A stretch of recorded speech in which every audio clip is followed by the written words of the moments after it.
I'm Carla Kopp. I'm a designer, developer, publisher from Weird Giraffe Games.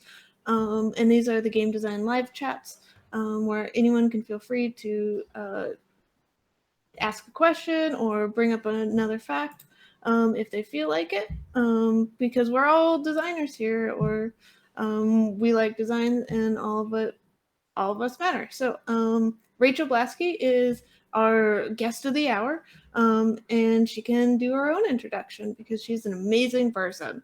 Oh my gosh. Okay, well, I'm Rachel Blaske. I'm one of the owners of 524 Labs. We do the Mint 10 series, and I also am curious which of the Discord channels are we looking at here for everybody to be talking in? Live streams chat? So right now we have the chat that's on the side, and we tend to stick to that. Or that's part of the Hangout Meet. Okay, cool. All right. Yeah. Well, I'm not going to be able to see that because I have it on my phone. But so if you can keep me up to date, that would be super cool. Yeah. For me, I live in Lincoln, Nebraska. I have 4 kiddos. I work from home. My husband is a designer and also full-time software engineer. He started the company and I came on later, and now it's kind of my thing.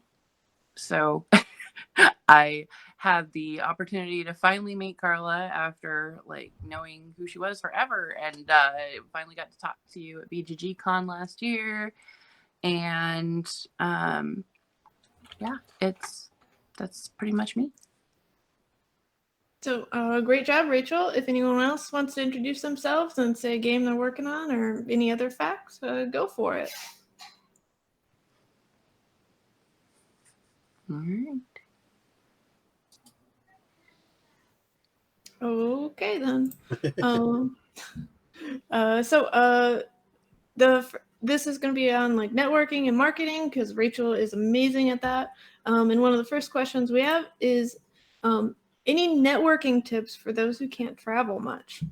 Okay, so when I was going to talk about networking, I started really thinking about where it starts. And I thought about doing something fun where you guys could tell me what I'm doing to market to you right now. Should I turn it around on them? I mean, sure. Let's do it. Okay, cool. So, I guess one of the questions that I would have are, does anybody that's here right now actually know who I am from outside of this moment? I know Charlie. Okay, so Matt does. Charlie looked into you once I posted in the live chats. Okay, cool. I've run across articles and blog posts and such about you in the past. Okay. And so I guess one of the things that I'm curious, Carla, what do you think that I have become known for as a personal brand, and then of course as 524? So personal brand marketing, because you talk about that in a variety of locations, I feel like. But 524 is for the Mint 10 games. Right. Okay. So I'm trying to reframe myself because this was my one thing, but it was too close so you couldn't even see. So currently for marketing, I'm wearing a Mintwork shirt, right? That is a really easy way to market. And I'm curious what some of the things Matt has heard of who I am. What do you think defining characteristics that you've read about me are? So what I had seen, I didn't see necessarily a whole lot about you, although I do remember seeing a while back a news article about your company, how you raised, I think, $250,000 or something like that. Awesome. I think that was a Lincoln, Nebraska article. Yeah. And it talked a little bit about, and I'm thinking back, how you guys got started, why you were doing what you were doing, and so forth. Not necessarily a whole lot about who you are, Perfect. more what you are. Okay, cool. So that is really good about like showing the difference between personal branding and the company branding. So, and I saw Stefan's in here. Yeah. Hi. Well, and Charlie said that he's super hyped to play his print and play copies of the Mint games. Ooh, excellent. Oh, hey, I figured out how to switch over. I won't be able to see who's in, but I'll be able to follow along in the chat now. Okay, cool. So, and I see that Joel is new to the community, so that's really cool because this is really good 101 base marketing stuff. So, so when you are trying to get attention as a brand and figuring out how to market and then again how to network off of that, it's like a three pronged process where the further developed you are in one area, the more it makes sense to delve out into the others. And a lot of people don't think about what their brand is. And if you're a designer, you're thinking of yourself as the brand. If you're a publisher, you're thinking of your company as the brand. And really, in our industry, most of us know that the games are our brand. So, I mean, everybody knows. I think that Carla does a really good job of focusing on the publisher name instead of the game title, because I knew Weird Giraffe Games before I really knew about Fire in the Library and Stellar Leap and Animal King. You know, like all of the titles are in her different publishing companies since she's everywhere. Then I feel like you've done, like I view Carla Cop and Weird Giraffe Games as like equal brands. Mm. They're synonymous. So whereas someone who's brand new, they're going to have to start, like for example, there is a guy named Alex Cutler. He actually is a designer developer, but he's not with a specific publisher, so his brand is like Alex Cutler Development or something like that. So once you figure out what your brand is going to be, you want to figure out what your what do you want to draw attention to, and I'm going to remind myself of the question so that way I bring it back around to it. What? Okay. I swear I remember the question, but I don't, so you should say it again. It was any networking tips for those who can't travel much. It's like, that's so far down the road. Okay. So once you figure out what you're trying to project, then you're ready to like figure out your marketing and then start networking. And so like it's different for who you are. If you in general, when you're trying to talk to people and you're not able to go to conventions and things like that, I can pick out several names in online communities that have gained notoriety, or at least I start to notice their names over and over again. And because the basic tenet of that is connection. And when you're connecting with people, that's also what marketing is you're trying to connect with an audience.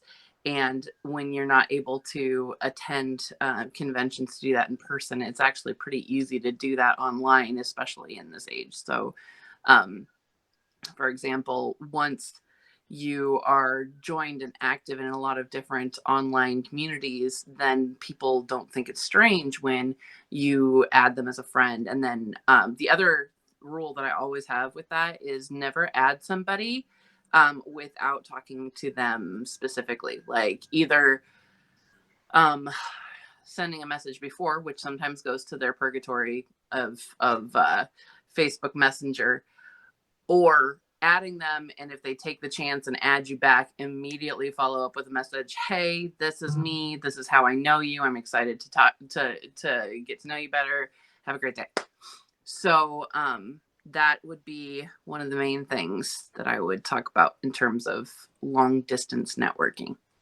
Yeah, I definitely agree with that because, well, like, there's a bunch of people that add me on Facebook, and like I might add them back, and then I'm like, okay, now they're gone from my mind for forever because, you know. But if you do send the message, then it's like, oh, okay, I know the name, the face, and now I have all this other information. So then, like, Yeah. it's much easier to actually like interact and stuff in the future. Yep. But yeah, like sending a message beforehand, like that. I don't know what that is with the messenger where like I check my messages that are from like not friends like every 6 months, and then I always feel really bad for all the messages that I somehow missed. Yeah. Yeah, I know what you mean. Especially like when it's somebody that I was really trying to connect with, and I'm like, dang it, I was trying to talk to them and they were trying to talk to me. But So, yeah, like maybe sending an email or something would be better than sending that like initial Facebook message that goes into, I mean, wherever it goes. you could do that. I mean, email's really bad for me, so that probably doesn't do very much for me. But yeah, if I have some way to connect, sometimes like when people don't notice that I've messaged them, I'll tag them out in some way on an open thread. And like if I have engaged in a conversation with them and said, hey, oh, by the way, check your messages. I'm hanging out there or something like that. So okay, so go ahead. Tell me where you want me to go now. Okay. How do you decide who you want to network with? Okay. Again, going back to marketing because that's what I do. Going back to the brand, like who do you need to connect with? Like, are you trying to connect with consumers? Are you trying to connect with peers? Are you trying to connect with potential clients? Are you, as long as you define your audience and and are you just wanting to be friends? That's totally okay, by the way. Like, you can just be friends with people too. Like, that's more my thing than my focus is connection. And so like, I don't necessarily need something from someone to be able to talk to them. So, and that is a really good way to start out for sure. If you're trying to get somebody's attention, there are ways to make yourself more well known, and those are like fun little ways that you can market yourself or your brand as well, depending on how you're trying to connect it. I know that since I don't have a whole lot of people in here who know my personal brand, but more my games or whatever, they may not know that there is method to my hair madness.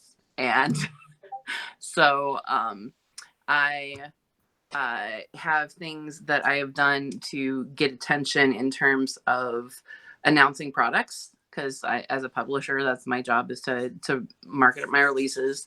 And so one of my props, are you ready for my prop? This is purple hair. See, this is my purple hair. And that definitely made people confused. Why is your hair purple? And that was kind of at the beginning, when I didn't know a whole lot of people, and that they would know that meant something. So but I got attention because I had this bright purple hair. So then when I changed it and it became red, then it became a topic of discussion. And that actually leads to the networking. Like, you're talking to people about, oh, why is your hair purple? Oh, well, let me tell you. I have this thing coming out and it's a purple product, and I thought it would be a fun way to be a conversation starter. So. Mm-hmm. So now every time Rachel changes her hair, we know like, oh yeah, there's a new Mint Tin game coming out. Yep, and maybe the color will tell you what it is, because the red was area control, which like the red goes with that because area control is a little bit more aggressive, like red. Yeah. So how early do you usually reach out to people you want to connect with before a convention?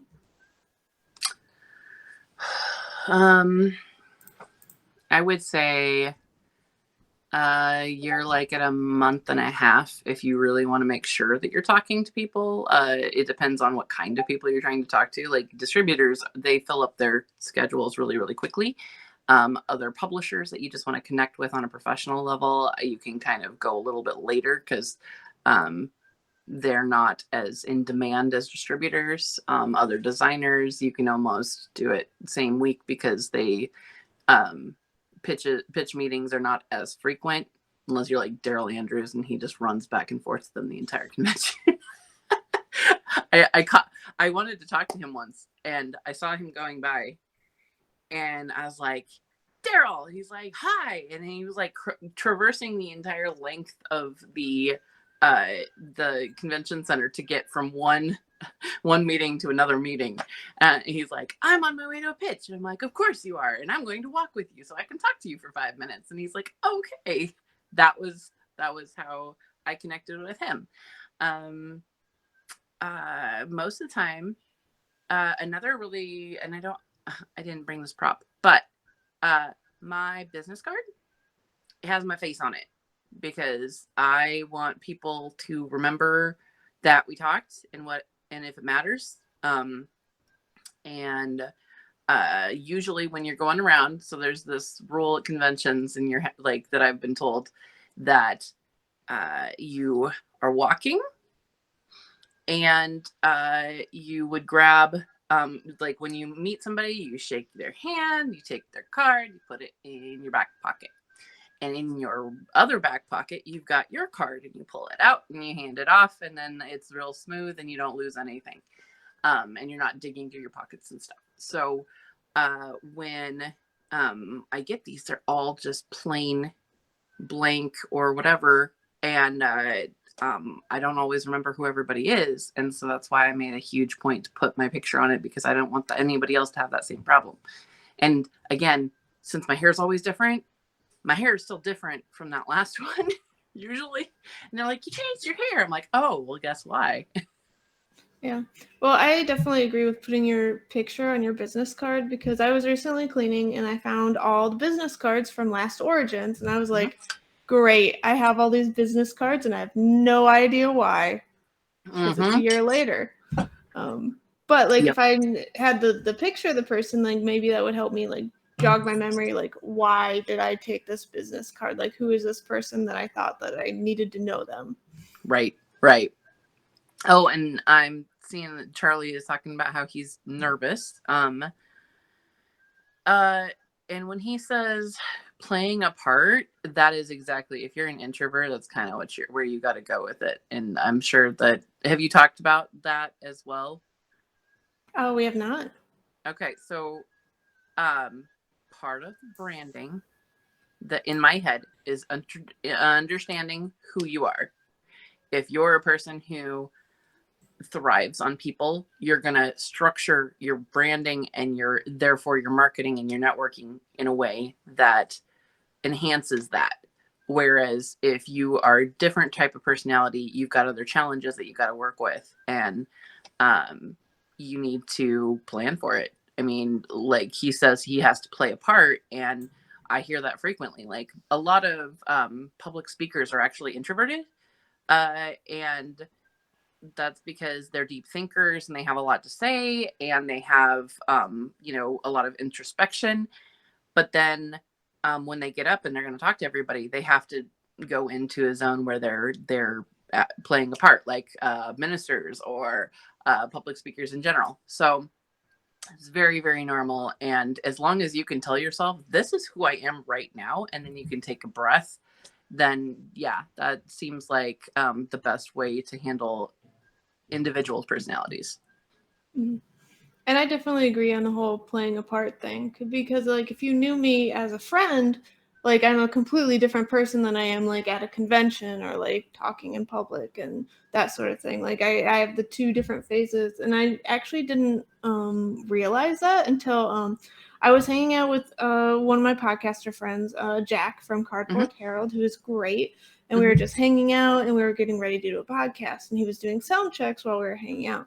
And my voice is so completely different when I'm like being a normal person than when I'm getting into Yeah. podcast mode that I completely like ruined all his sound checks because like I'm really soft spoken and stuff. And then when it comes to like go time, like, oh yeah, be on the air, like be Yes. like talking the product and stuff. I get like so much more, like my face gets more animated, I get louder and just happier, and I could just talk about whatever for however long. But then I go back to normal Carla, who's just like doesn't talk as Right. much. Right.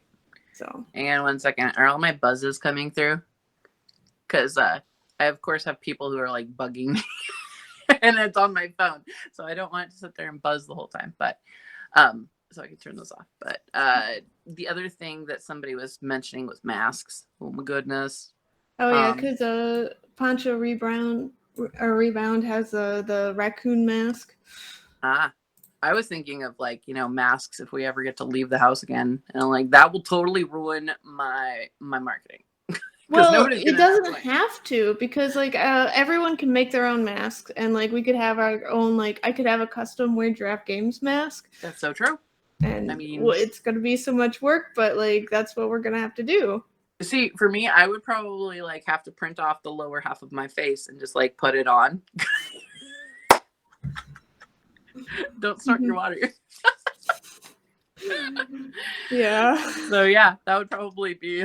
It would be so creepy looking.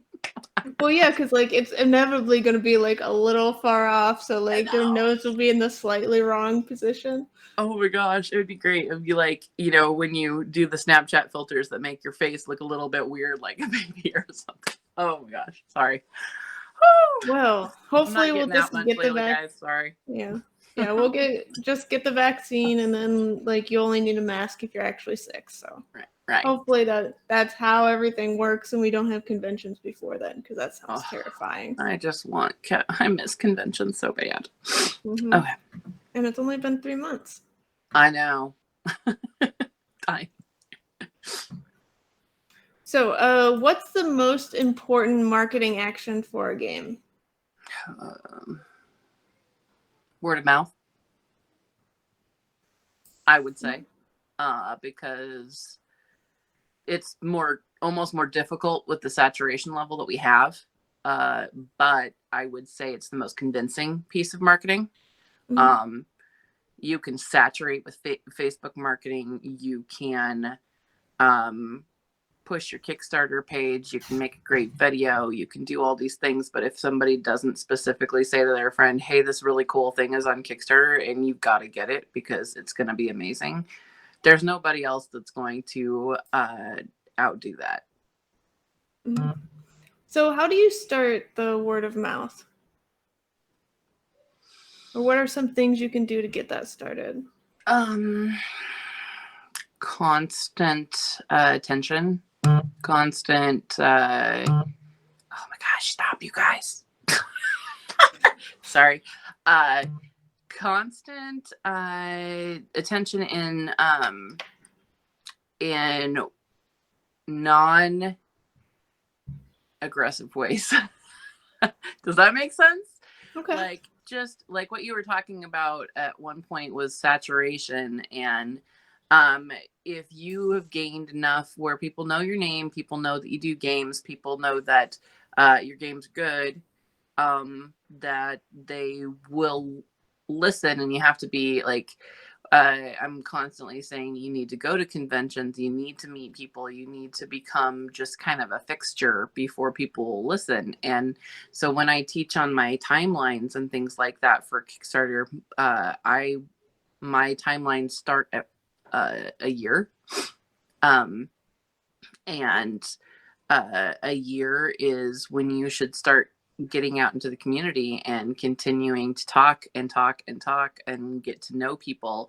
And you're doing that online primarily. And I would say that you're constantly trying to find ways to connect. That would probably be what you're doing. Okay. Any examples of things you can do to connect? I mean, going and demoing at conventions. focusing more, it depends on what level you are. Are you just starting out? Or are you established? Like when you're just starting out, I would focus on regional conventions like locals. And I would say that when you're doing local conventions, you're building your grassroots following, and though you need a great bunch of evangelists, like the hardcore people who will follow you wherever you go and tout your product, because it adds credibility, and credibility equals marketing. For real. Mm-hmm. I definitely went to a lot of like local conventions when I started out, and just like going and meeting people. And like a lot of those people are still like, they'll buy like every weird draft game because like they met me like in the first, like for my first game, and they got Right. to get in on that.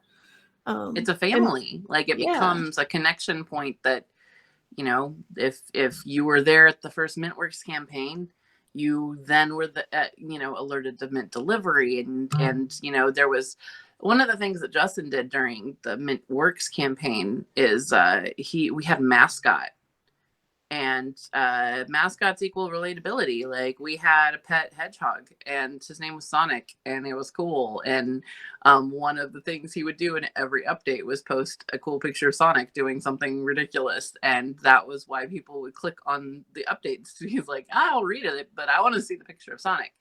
And then later, like when I started doing mine, I have like a little header that shows my face, and like this is coming directly from a real person talking to you. It is, I take the personal branding as part of the company, and so like I want people to know that a person is talking to them, because otherwise people tend to go the pre-order feeling route, and I'm not a fan of that.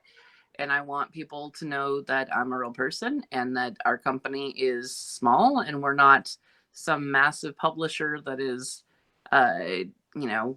has a customer service center or something ridiculous. It's no, this is just me. That's who it is. Yeah, it's kind of crazy the amount of people that think that like every publisher has a customer service center. Like no, regardless of how you're talking to Weird Draft Games, you're talking to me. You're not talking to I know.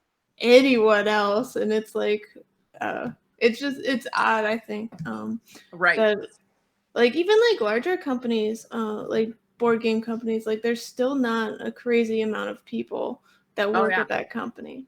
I remember talking to Melanie the first time at an actual convention about Pledge Manager.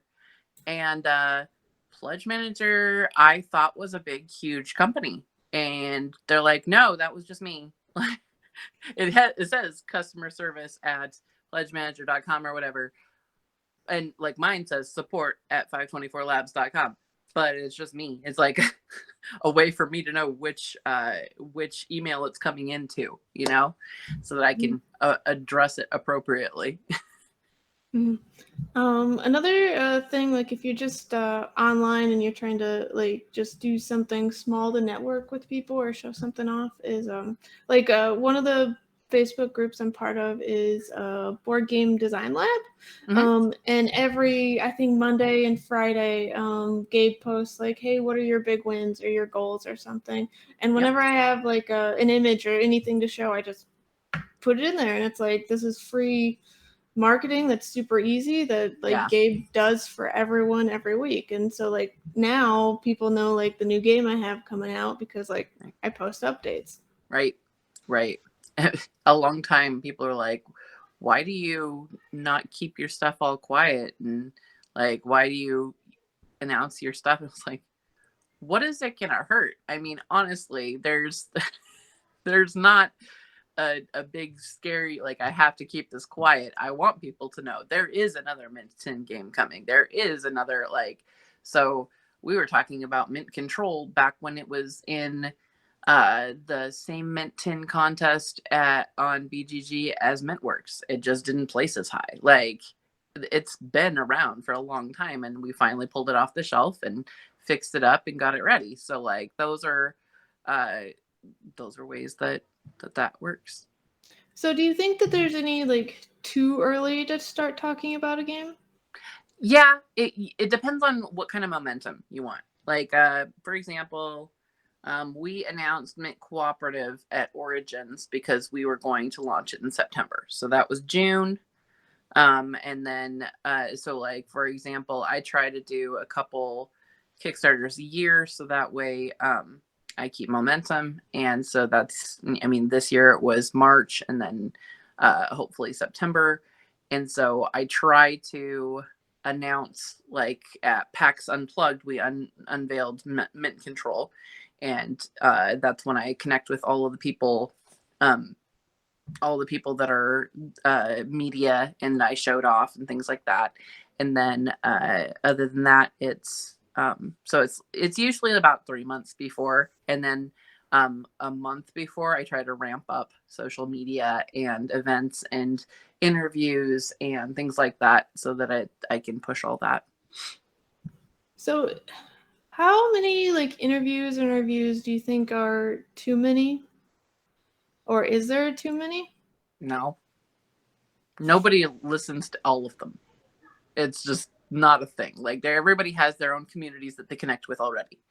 So it is definitely something that you can't really overdo. I mean, you can sit there. It depends. If you've got people that are on your page and you're announcing all of these, then it feels like you're spamming. But think about how many times people actually see it. The magic number, I believe, is 7. So somebody's got to see something 7 times before they actually do something about it. So how many different places are you going to be so that they are ready to actually accept the information? Because there's so many things going on in our own personal lives. Or what if they, what if they were about to click on it and somebody called them? Like, I mean, just so many things that you've got to put yourself out there multiple times till they have that attention span. Mm-hmm. Oh, there were some comments. Yeah, John's in here. Yeah, he said he thinks the weird illusion that there's that there's really large board game companies. Lots of big successful board game companies have tiny amounts of staff, except for like Hasbro, Ravensburger, and Asmodee, or the ones that are owned by large multimedia companies. And Charlie said that that he found out about Weird Draft Games from Board Game Design Lab on Facebook. Nice. So, see, yeah. And how many places have you done podcasts? But that's where he found you. I mean, There you go. And actually, when John popped in, I was like, "Oh, John," because like John is famous to me. Like I think that he did something incredibly relatable that made me feel super I do the same thing. It's all good. I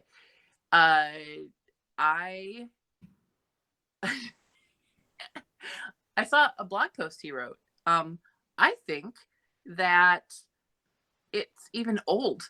Because I remember looking at the date and I thought it was old. Is it an old one, John? Like, did you write that blog post where you were super transparent recently, or was it a long time ago? I mean, he can jump on here. Yeah, he can. I don't know if my audio will come through. Oh, there you are. Whoa. There's the famous John Brieger, everyone. Oh my gosh, I'm fangirling right now. Okay. So I think the one that you're thinking of is from right when I went full time. I believe so. And that one's about 2 years old. It's from 2018. So I was contracting in the industry freelance a little bit before that, part time. And it was funny because someone, I think it was maybe Daryl or someone, had posted it recently on Facebook, and I hadn't read it in a year and a half since I'd written it. And I think it still rings pretty true. Like I think it was an accurate depiction of how I was feeling at the time in terms of just burning out super hard, trying to work 2 jobs, and then going into the board game industry, not just because things were going well in board games, but also just because I needed to change my life. Mm-hmm. I love that. I read that and I was like, I identify on every single sentence of this thing, and I love it. And now I feel completely connected. Like that was you actually marketing, whether or not you knew that you were marketing. Well, and that's the best kind of marketing. It is. It is. It was him working on his brand without realizing, or maybe he was, who knows. Well, I mean, And he did a honesty blog can be post. part of your brand. I love that part of my brand because I'm pretty darn transparent. Yeah. Here, I'll turn back off my microphone. Let y'all. I mean, chat. you could be part. Well, so the game design live chats are for like anyone to talk. It's just sometimes other people don't for whatever reason. Yes.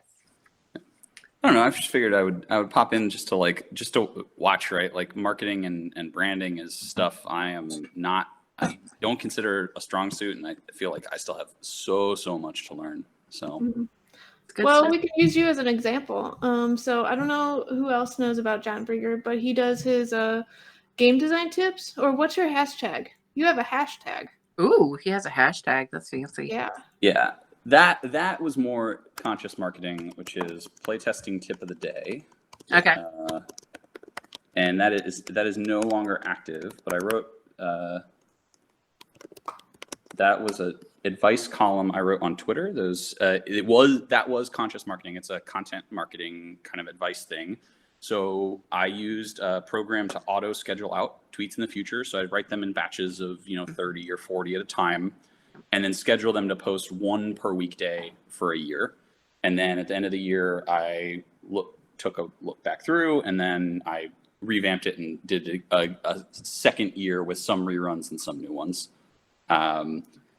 And that was partly to kind of take advantage of what I think my expertise is in the industry, which is playtesting, and also be able to share some advice. And it wasn't all self-interested.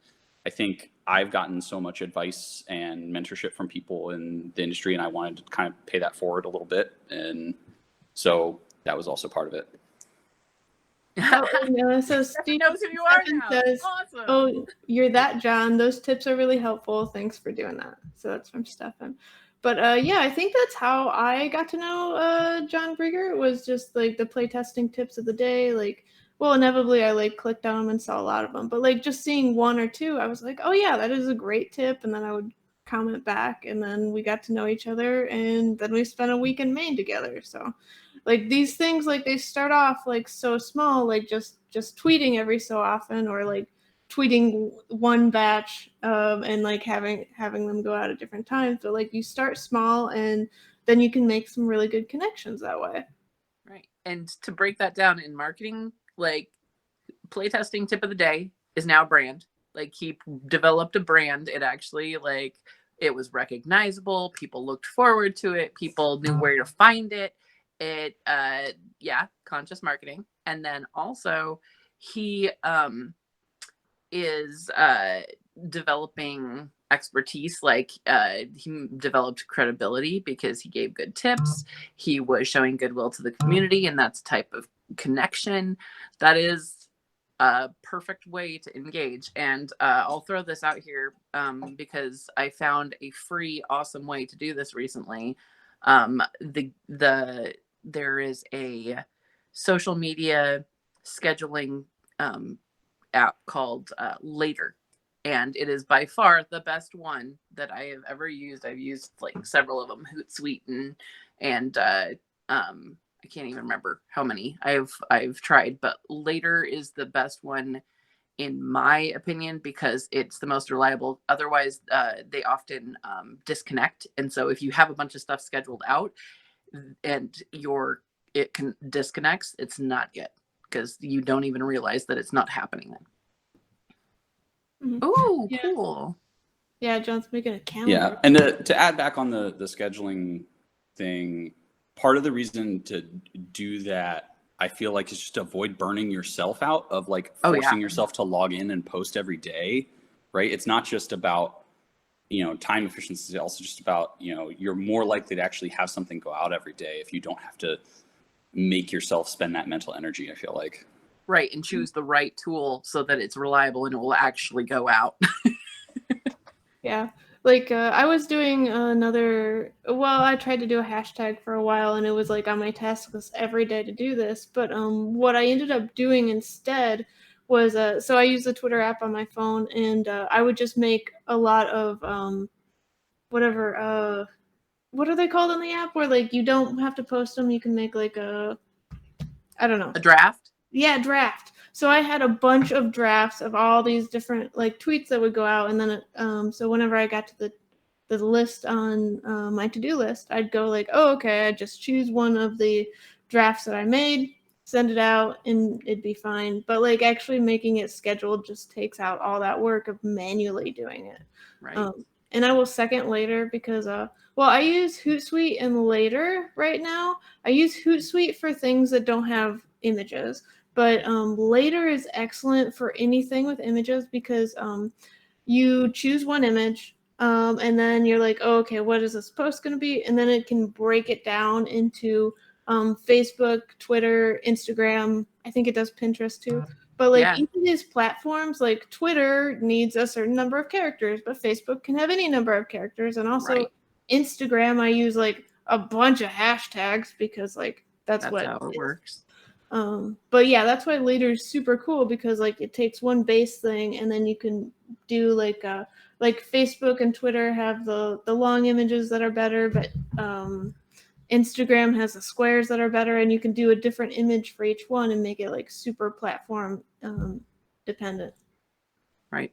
And yeah, because you have to tag everybody out correctly or whatever. So yeah, I wish it worked the same. Like I could Oh just my like gosh. make one tweet where it was like, oh yeah, this is a review from this person, but like then you have to go and like redo it for each platform. It's a headache, but also you can break down the demographics of each of those platforms and kind of cater to those too. So like for example, he was putting those on Twitter. Twitter's main demographic is men from ages 18 to 45, I think. And that's how they digest information the best. They can grab all of that information quickly, and as they scroll while they're on break, go into the bathroom, and like, it's really how they like to receive their information, and he catered to that. So So, anyone else have any questions or anything? I think we've gone through most of the questions that I got. I can tell you a couple of my actionables if you want. Yeah, let's go through actionables. Those are my favorites. Okay, well, like this is a good one for Charlie. Let me see here. So this is okay, guys. Don't out me here because this is my. Oh, what do I view as the greatest mistake? Oh, that's scary. I want to talk about my mistakes, people.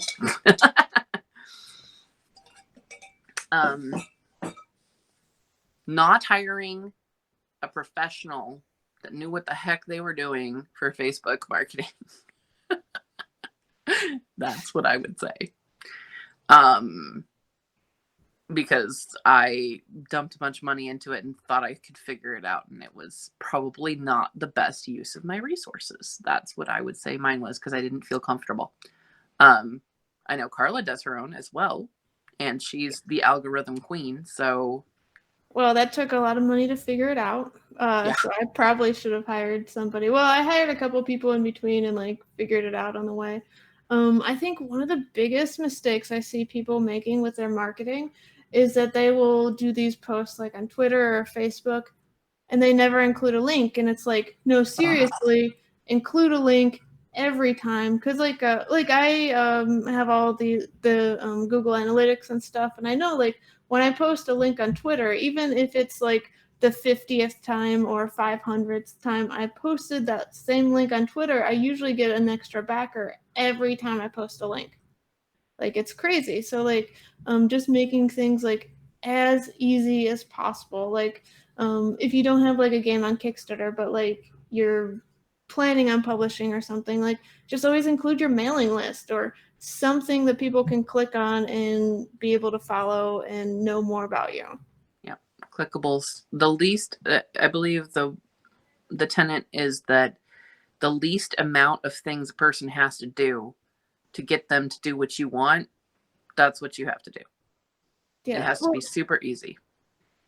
Like, so super easy. Like, another thing is making like a name that's really easy to Google. Like, I was working Like John Breaker. That's yes. Having a nice name like that, like if you were born that way, but if you weren't born that way, you might want to change your name just to make it easy. Yes, we should all be John Breaker.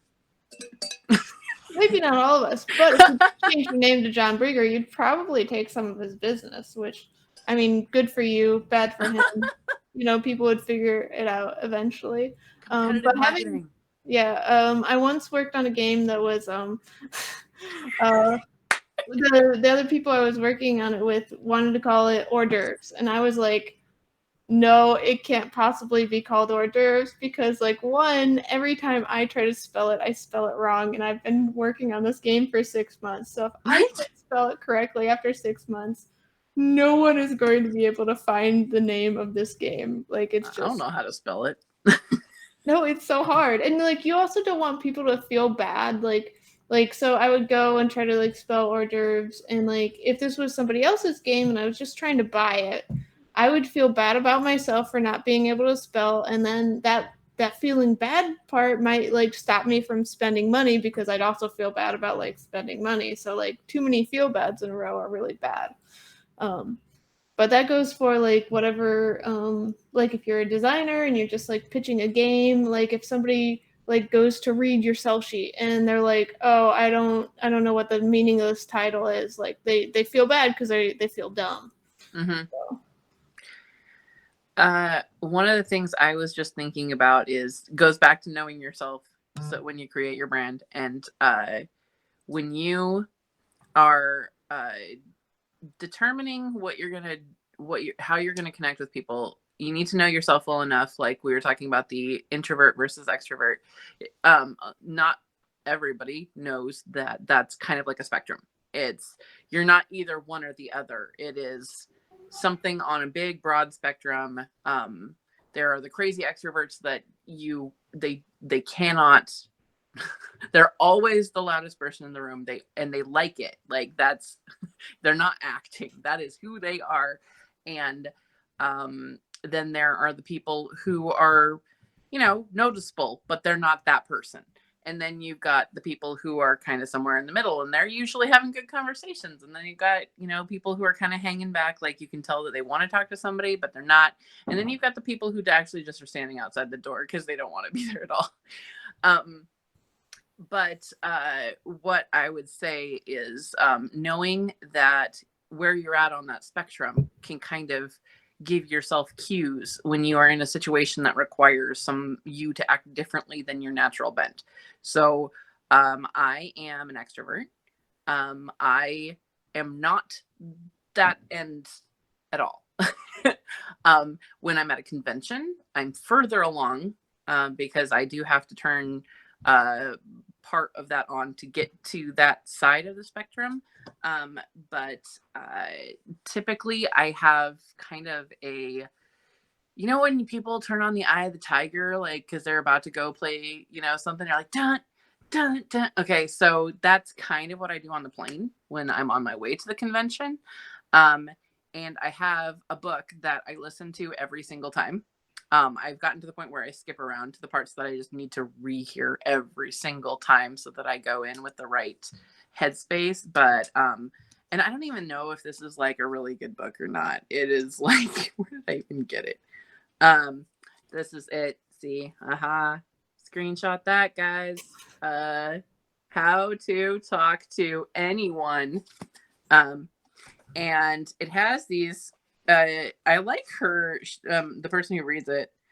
And it has hilarious titles like How to Make Your Smile Magically Different, and How to Strike Everyone as Intelligent and Insightful by Using Your Eyes. Like, okay, so this sounds really, really hokey, right? But like every single time I read this and I'm ready.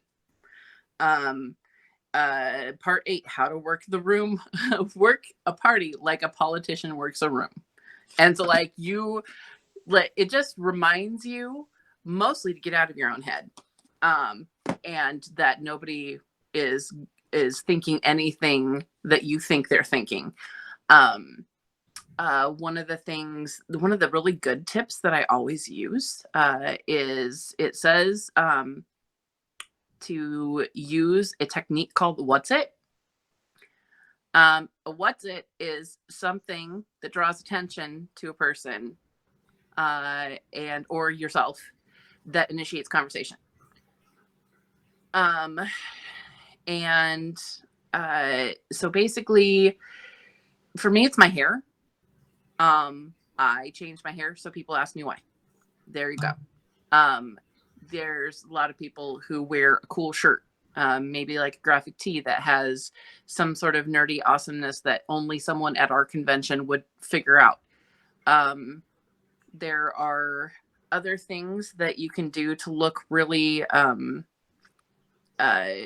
confident, like in terms of posture. You can check on. I went to a publisher designer dinner at Gamma.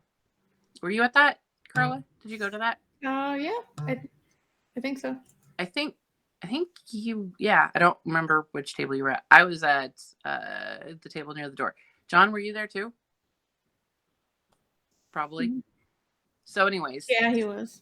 So obviously you don't know what everybody else is thinking. So like me, I'm sitting there thinking, get up, Rachel. Get up. You need to go talk to people. Get up. So I'm like, no, I want to sit here. I want to eat. I've been extroverting all day. I don't want to do this. And I'm sitting there arguing with myself internally.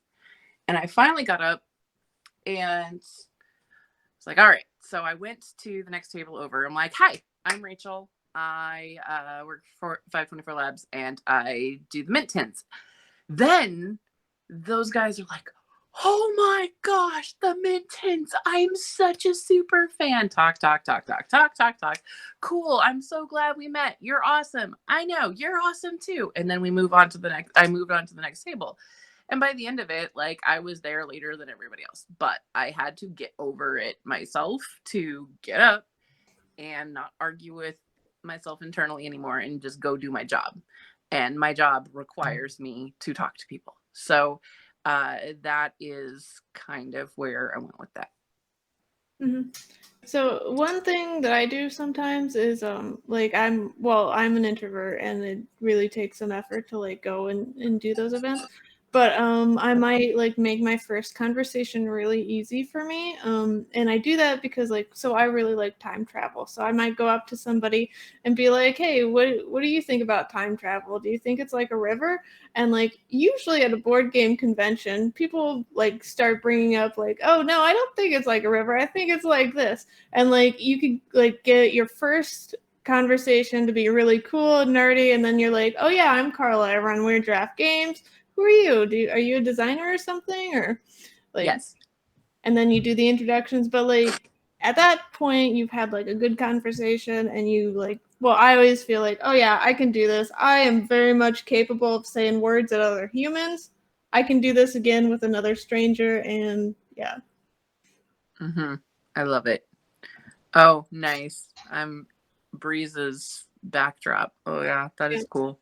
Yeah, so except for workshop, they do Aegis, which is a robot fighting games. And they have a backdrop that says, do you like robots on the top? So that's what John Brieger brought up. But yeah, like that's another perfect one. Like just go up to somebody, do you like robots? And then like they might say no, and then you can go find somebody else because that person's lame. But they might say yes, and then you can like have your conversation about robots and be really like, oh yeah. You just have to remind yourself that you are a fully capable individual that can say words at another human, and you can go have a like really good networking conversation with somebody else. That person's lame. Yes. I would also say that like when I'm working the booth, anybody who walks by glances, like they could be like 5 feet away or whatever. I smile, I look at them, I connect, and I say, have you played the Mint 10 games yet? Like any of them? And they're like, no. Or yeah, I played one. And I'm like, oh, well, check this out. Like if I don't say that to you, it's because I'm introverting at the moment and I really just need a break. But that is the question. Hey, have you played any of these yet? And then immediately they're like, oh no, I haven't. What is that? Even though they're like, don't talk to me, don't talk to me, don't talk to me. I don't want to buy your stuff. Don't talk to me. But really, like it's the perfect question that immediately hooks everyone. So the other thing, look for connection points within your sub communities. If there is something specific to you that, like, say you're a wargamer and you like to talk to wargamers, and you can, or if you're POC, or if you're female, like there's so many different ways to connect within the different sub genres of our community that are, again, connection points. So like one of the things that when I started, I knew I wanted to make some friends. So I started almost the very first convention I ever went to, which I totally went on a limb and did this. It was, I didn't think it was going to work, but I started a breakfast on Saturday mornings to have women and non-binary to come and have breakfast. There was no expectation. It's like everybody's going Dutch. Like I just wanted to meet everybody and say hi. It's kind of evolved now because I push it a little bit. And but the first one, there was like 10 people that showed up at Origins, and we all just sat and had coffee and oatmeal, and we just chatted, and we kind of go around and we say who we are, so that way everybody knows. And then we go and work the booth all day long on Saturday. And we had decent food because that meant we were going to be standing all day. It kind of makes sense. Carla is not a fan of Saturday mornings because she's like over it by then. But so I it took me a while to hook you. But by the time I got to PAX U, I think that we were up to 45. So it was, I mean, it's really fun to be able to connect, and through that, like organically, people are like, I'll bring one of my games and we can do a raffle. And I mean, that was cool. I had no expectation of that. And really all I do is provide. Now I'm to the point where I provide the food. So that's kind of fun. And then I I have them go around, talk. I spend most of the time not sitting, walking around, hosting it, talking to everybody, because I am super, super happy that they took their time to come to one of my events. That's a big deal to me. So look for connecting points.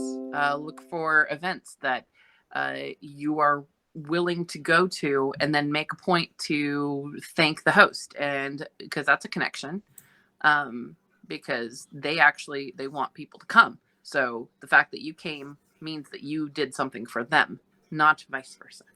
So there you go. There's another way to do it. Well, and Rachel brought up, like, well, she said to look for events and stuff, but like she did the breakfast. I tend to do my networking events like the day before the convention starts, just because like a lot of people arrive early and they have nothing to do, so it's like, come to my event. But any of you are fully capable of being like, oh, okay, so I'm going to be doing a designers meetup, at this time in this place, and you just post on Facebook, and some people will probably come. And if you keep doing it like every year, you'll start to get more and more people that show up. Well, depending on the times. Yeah. So like, you don't have to like just be searching for events. You can provide the event for the new people to go to as well. Just figure out like what little thing it will be. Like, will you be like, oh yeah, hey, anyone new to PAX? Here's a new PAX meetup. Or, right. Rachel did the women's one, but it could be like, oh, you want to design co-op games? Like, well, co-op game designers, let's meet up. Like find a thing that like some people are interested in and make an event, and then go from there. Yeah. And if you're passionate about it, people are going to appreciate the enthusiasm. It's a contagious type of persuasion that people will then want to connect with you because you're relating to them. And so that is part of that. And when I went to that first breakfast, I had no idea how many people were going to come. But I told myself, if all that happens this morning is I sit here and I have breakfast by myself. Cool, that's fine. And that's really how I did that. And so there was no disappointment. I mean, it was just I tried something and I was okay with whatever the result was. Mhm. Yeah, like thinking about like what is really the worst case scenario. Okay, like what like the realistic worst case scenario. Mhm. And if that worst case scenario is that you just sit somewhere for an hour and no one shows up, like that's not that bad. I mean, that So- sounds kind of like heaven right now. I have 4 kids. But yeah, like just doing these different things to like build up your courage to go out and like make events and like go see people, like think about what the real worst case scenario is, because like your mind will probably go through all these things like, oh yeah, well I mean like people could go burn down the building, and well like I mean they could, but they probably won't. It's true. So any other questions or things to say to Rachel?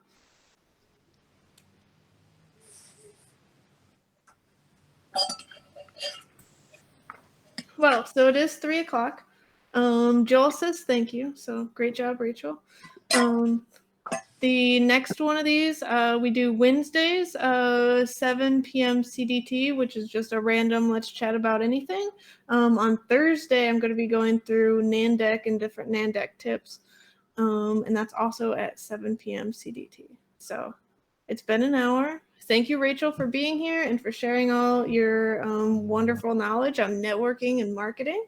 Anything you'd like to say?